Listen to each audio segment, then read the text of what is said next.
안녕하세요. 교통사고 전문 보상가배상TV입니다. 이번 사고에서 눈에 띄는 점 어떤 게 있을까요? 결국은 뒷차가 다 책임져야 되는 명백하게 무과실이 나와야 되는 사고입니다. 안녕하세요. 보상가 배상 교통사고 전문 변호사 장슬기입니다. 오늘은 교통사고 사건에서 형사합의를 하려고 하는데 피해자의 연락처를 전혀 몰라요.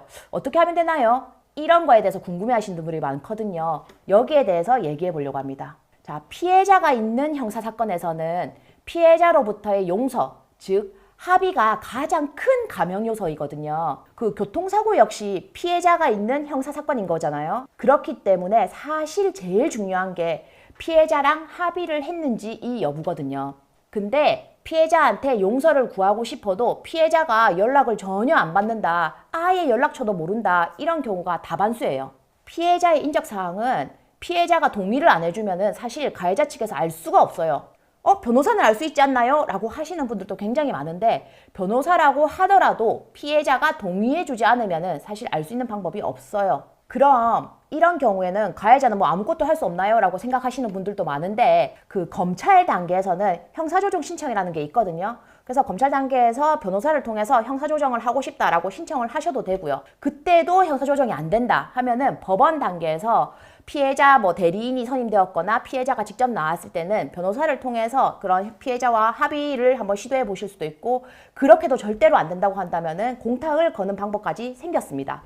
자, 작년, 그러니까 22년 12월까지는 사실은 피해자가 가해자와 합의를 거부할 때 가해자가 공탁을 걸 수 있는 방법이 아무것도 없었어요. 피해자가 가해자랑 합의할 생각이 없는 경우, 더 심하면은 자기 개인정보도 절대로 알려주지 마라, 이렇게 말을 한 경우에는 사실 피해자한테 공탁을 걸 수가 없잖아요. 공탁이라는 게 피해 회복을 위한 그 일정 금액을 법원 산하 공탁소에 맡겨놓는 거거든요. 근데 피해자가 자기 공탁 받기 싫다고 거부하면은 피해자의 인적사항을 특정할 수가 없기 때문에 공탁을 거는 것조차가 불가능했거든요. 근데 22년 12월 9일부터는 피해자의 동의가 없다고 하더라도 형사공탁이 가능하게 바뀌었어요. 가해자가 피해자에게 용서를 해달라고 계속해서 사과를 했는데도 피해자는 합의해줄 생각이 없을 수도 있고, 또 합의해줄 마음은 있지만 합의금이 생각보다 좀 작을 경우도 있거든요. 자, 이런 경우에는 가해자가 합의금을 도저히 더는 마련할 수가 없고 지금 가지고 있는 돈으로 합의하기는 어렵고, 자, 이럴 때는 공탁제도를 이용하시면 되는 거예요. 대법원 양형 기준에 보면은 상당한 피해 회복이 되면 양형 감경 요소가 된다고 적혀 있거든요. 자, 거기에는 공탁을 통한 피해 회복도 포함이 돼요. 그래서 사실 피해자로부터 용서를 받고 형사합의가 진행되면 가장 좋겠지만, 형사합의가 되지 않은 경우라고 하더라도 최소한 공탁이라도 걸어놓는 게 낫겠죠. 근데 이 공탁이라는 게 수사 단계에서는 불가능하고요. 그 형사 재판 단계가 되면은 공탁이 가능해져요.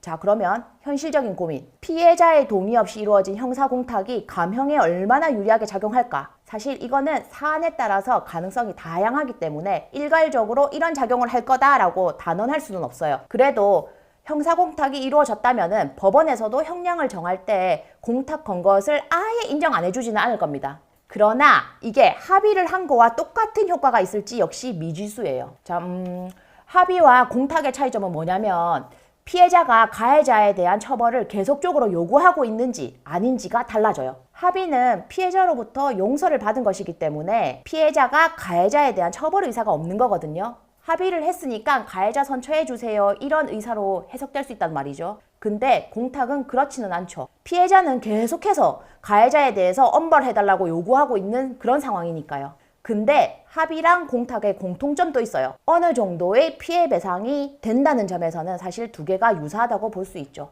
그렇기 때문에 법원에서도 이러한 사유들을 모두 참고해서 감형의 요소로 삼을 거예요.